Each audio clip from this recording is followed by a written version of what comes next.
John, you know, Jim Brown, greatest of all time. And what people don't know, Kanye, everybody knows, right? Does the world know Kanye? What people don't know about Jim? They say, first of all, he's the best football player, but they say he was an even better lacrosse player. Do you think so? Huh? I've heard he was even at Syracuse. Well, it's great to have you, Jim. Great to have you. Kanye, it's great to be with you. And these are two friends of mine, and Kanye's been a friend of mine for a long time.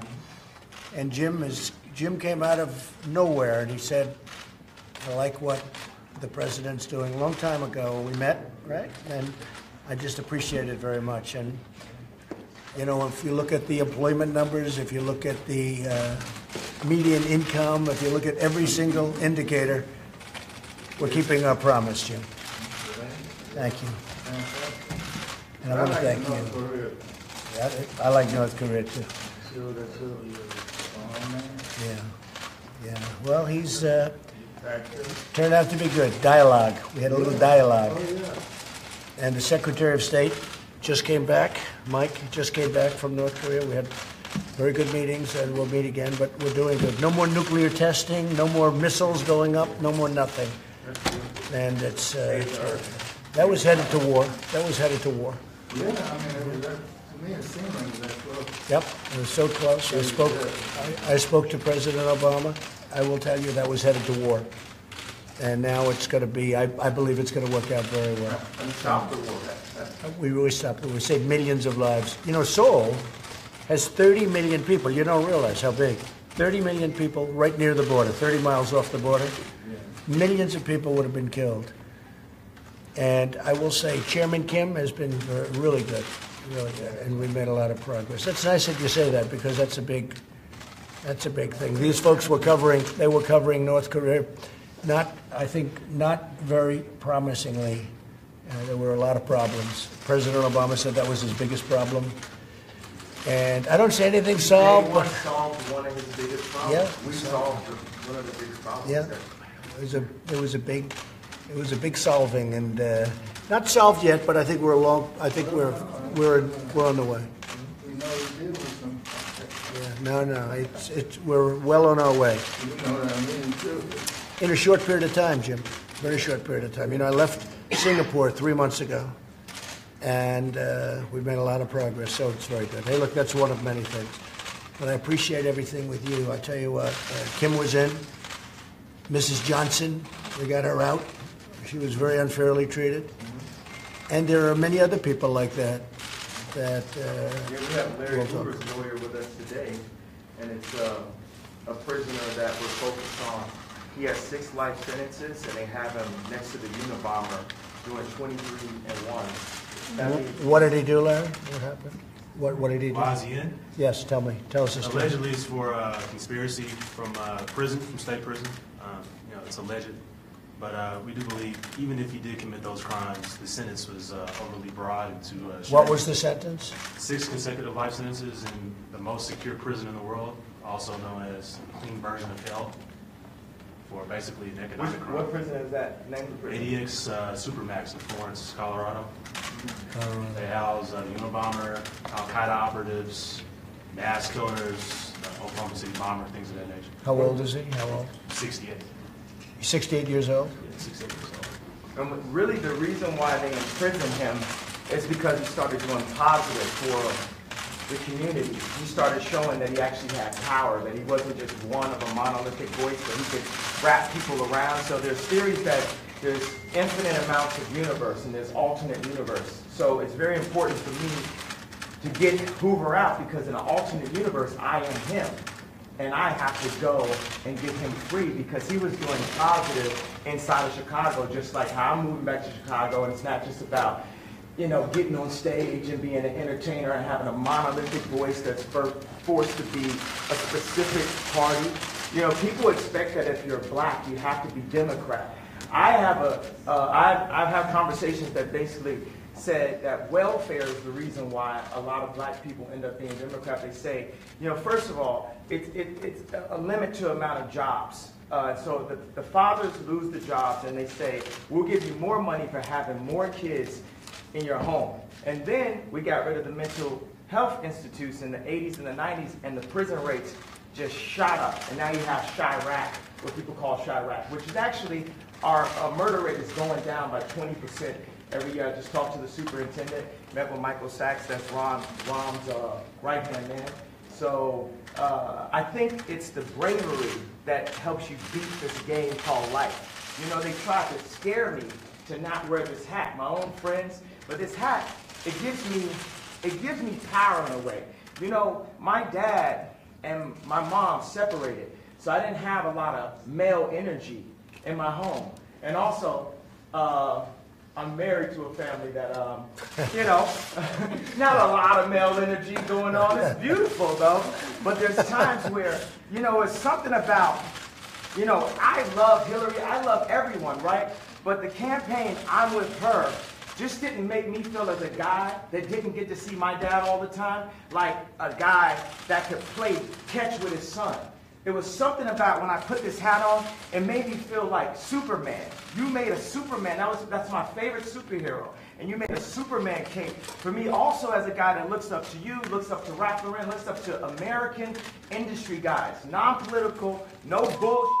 Put the beep on it, however you want to do it, 5 seconds delay, and just goes in and gets it done. Right now, you gave me the heart to go to Adidas, because at Adidas, when I went in 2015, we were a $14 billion company, losing $2 billion a year. Now we have a $38 billion market cap. It's called the Yeezy effect. And I went to Casper. We had a meeting in Chicago.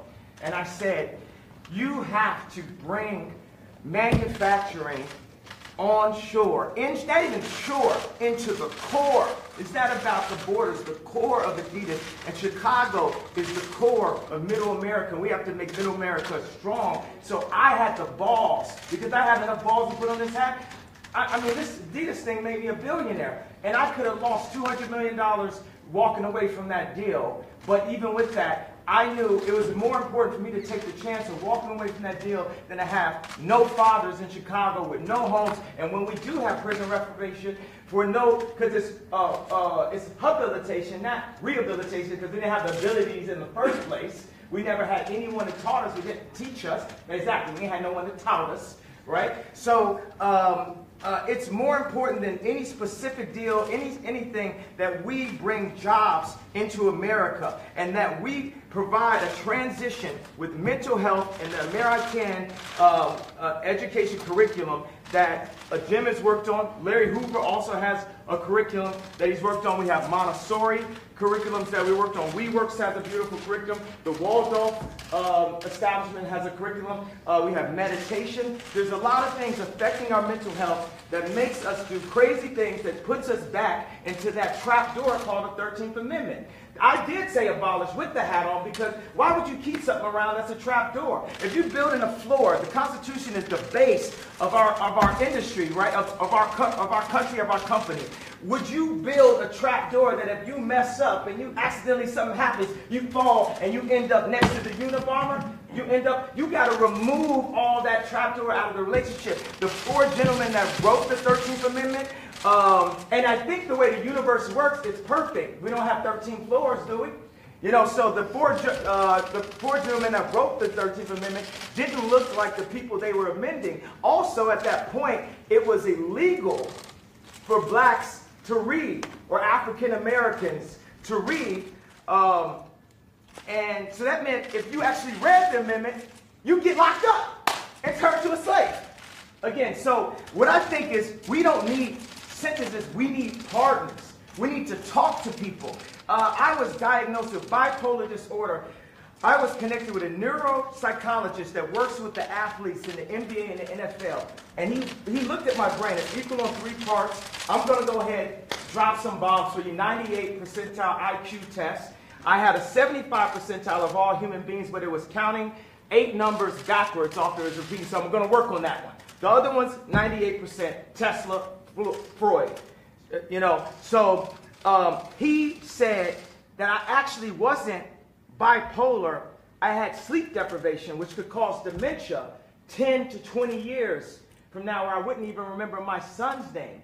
So all this power that I got, and I'm taking my son to the Sox game and all that, I wouldn't be able to remember his name from a misdiagnosis. And what we need is we can empower the pharmaceuticals and make more money. That's one thing. I've never stepped into a situation where I didn't make people more money. So we can empower pharmaceuticals, we can empower our industries, we can empower our factories, we can bring not only Adidas on shore, we can bring Foxconn to set up a factory in, I think, Minnesota, 53,000. Wisconsin, yeah, Wisconsin. Yeah, Wisconsin. They have 4,000 jobs, people making $53,000 a year. And one of the things we got to set is Ford to have the highest design, the dopest cars, the most amazing. I don't really say dope. I don't say negative words and try to flip them. We just say positive, lovely, divine, universal words. So the flyest, freshest, most amazing car. And what we want to start with is, I brought a gift with me right here. This right here is the iPlane 1. It's a hydrogen-powered airplane, and this is what our president should be flying in. Look at this shirt. We'll get rid of Air Force One. Can we get rid of Air Force One? No? You don't like that? Well, we're going to have Apple, an American company, work on this plane with. But you know what I don't like about, it's not that I don't like, what I need Saturday Night Live to improve on, or what I need the liberals to improve on is, if he don't look good, we don't look good. This is our president. He has to be the freshest, the flyest planes, the best factories, and we have to make our core be empowered. We have to bring jobs into America because our best export is entertainment and ideas. But when we make everything in China and not in America, then we're cheating on our country. And we're putting people in positions to have to do illegal things to end up in the cheapest factory ever, the prison system. I'll tell you what, that was pretty impressive. You know, I hate to say this, Jim. Do you want to say something? What do you do after that? You don't mind if I... You are please, Jim, please. He doesn't look good, we don't look good. Right. Great, right? Isn't that a great statement? And it's so true. As a country, it's so true. Very I've never seen Jim Brown impressed before. He was impressed. That's true. That statement is amazing, huh? I want to tell you, it's great to have you guys with us. And we're going to go in, we're going to have some lunch. That was quite something. That was quite It something. was from the soul. Yeah, no. It's really very interesting. Yes, yeah, please. So you had said of President Bush that he doesn't care about black people. And you've heard some people say that about this president. How do you respond to that? What do you think of that? I think we need to care about all people. And I believe that when I went on to NBC, I was very emotional, and I was programmed to think from a victimized mentality, a welfare mentality. I think that with blacks and African Americans, we really get caught up in the idea of racism over the idea of industry. We say if people don't have land, they settle for brands.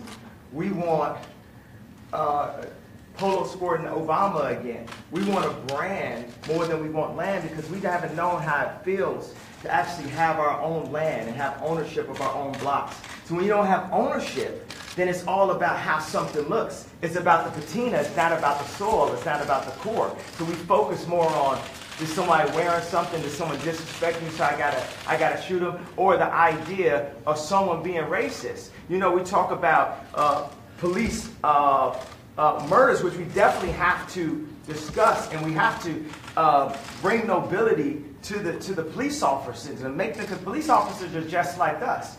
But this is this whole hate building, right? And that's a major thing about racial tension. And we also, as black people, we have to take a responsibility for what we're doing. We kill each other more than police officers. And that's not saying that the police officer is not an issue, because they are in a position of power. But sometimes they're in placement of law enforcement. They need to be law power. It's force versus power.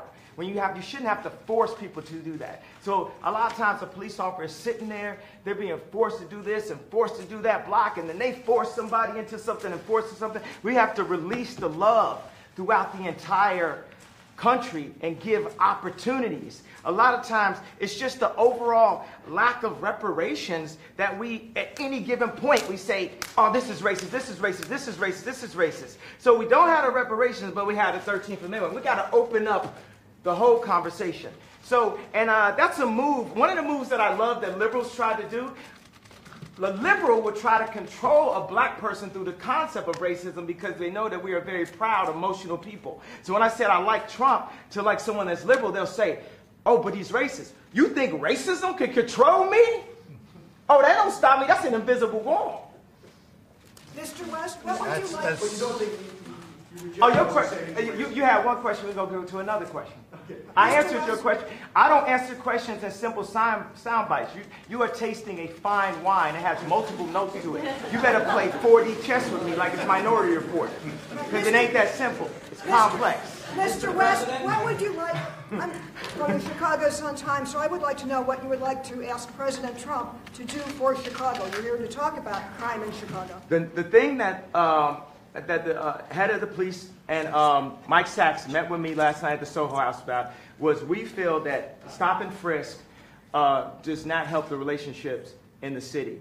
And everyone that knew I was coming here said, ask about stop and frisk. That's the number one thing that we're having this conversation about.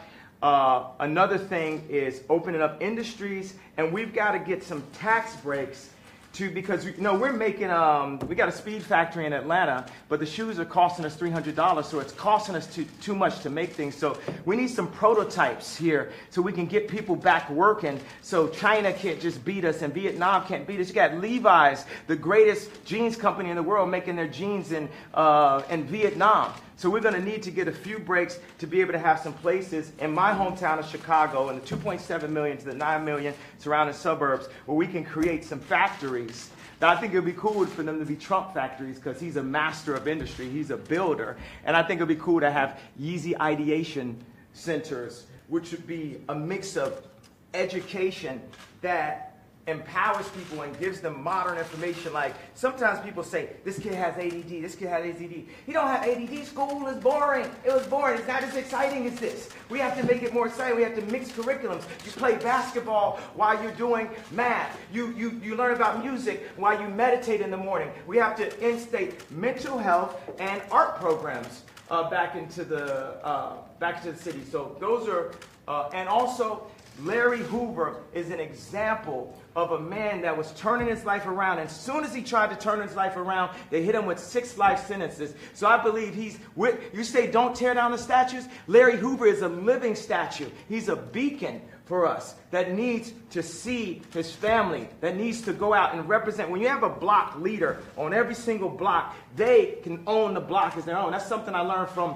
Jim Brown, from A Mayor I Can. We need to put curriculums from people who really came from the streets, not people who are just trying to set us up to go into a work system or prison system that applies to what people are really going through, which Jim Brown has created. What about gun violence with all the debate about the Second Amendment going on?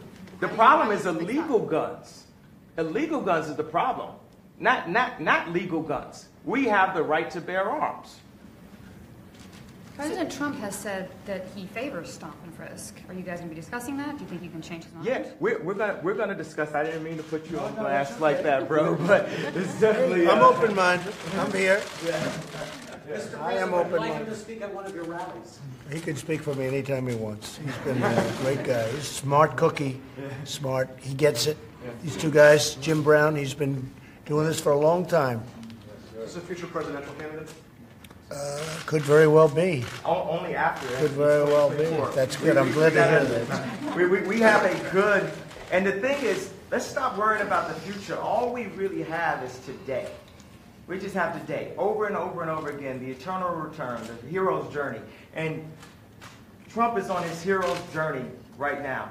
And he might not have expected to have a crazy motherfucker like Kanye West run up and support. But best believe, we are going to make America great. Now the thing is, another thing is black people have an issue with the word again. And I believe my feeling from that is because I'm going to go all the way Sigmund with it, because time is a minute. all we have is now, all we have is today. So the word again, it doesn't hurt us because of the idea of racism and slavery and different things. It hurts us because we need to focus on who we are now, today. I believe. So I actually brought some hats in that have a bit of a transition. I'm not trying to put you up there, spot a little bit. I made a hat that says "Make America Great," just that. But I would love to see at the Super Bowl Trump wearing the "Make America Great" hat, Colin wearing the "Make America Great," and showing that we can bend a bit on this side, we can bend a bit on this side, and we can learn how to be malleable in the infinite universe that we are and the loving beings that we are. That we don't have to stick to all traditions. And we aren't a side. We are one unit. We are one country. We are one moment in history and time. We might have been here before, but right now, we're here together. And the greatest value that people have are other people. And we need to stop working on red and blue. It's like a gang again. Let me ask you this question. You're in the Oval Office. Okay. How does it feel to be in the Oval Office? Oh, it is good energy in this. Isn't it good energy? Yeah. It's good energy. It's a great place. Jim, how do you feel? I feel good. Yeah. I truly feel good. I thank you too. You're so respected. And what Kanye's doing has been incredible. All over the world they're talking about this. And I have to tell you, I had important meetings today with senators and with everything. Nobody cared. They wanted this meeting. This is the meeting. Is that right? I can say that to John. No, the others were good, right? But this is what they want. Maybe only you would be here. Well, it's my honor, Jim. I want to tell you, I've been a fan of yours for a long time. A long time. Nobody like you. Nobody like you. No athlete like you. Well, you know why I'm here? I'm here to serve. Yeah, it's really nice, man. I'm not here to ask for anything. Well, and you know, that's always been the way Jim has been for a long time. And he just wanted to help, and it's something special. Jennifer, did you have a question? I guess, what do you feel about Tom and Frisk? Are you gonna? Well, we're going to look at it. I'm open to everything. Hey, look, I think it's a shame what's happening in Chicago. What else can be done? I'm in Chicago a lot, too. I have nice things in Chicago. You know that, right? And I hate to see what's happening. They're having the numbers of people being shot and killed, and it's not for this country. So they have to do something, and I am totally open. If we can do it a different way, Kanye, I'm totally open. But they have to do, I mean, we all agree they have to do something, that's Mr. for sure. President, is it a law enforcement issue, a legislation? Well, maybe it's a legislative combination issue? of both. Yeah, I guess it is, but I think it's probably a combination of both. And it's also a respect issue.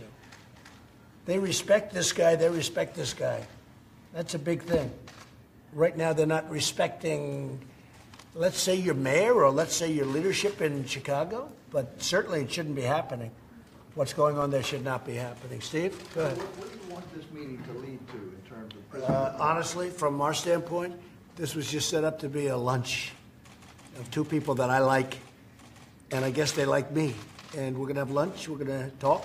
You said, I guess you know I love you. I know. Did I? But I don't want to put you in that spot. But No, I'm standing in that spot. I love this guy right here. Let me give this guy a hug right here. I love this guy right here. That's really nice. Yeah. Come here. That's really nice. And that's from the heart. I didn't want to put you in that position, you know, but that's from the heart. Special guy. These two are special people. Whether you like it, whether you don't like it, they're special people. And I appreciate it. Jim, Kanye, I appreciate it.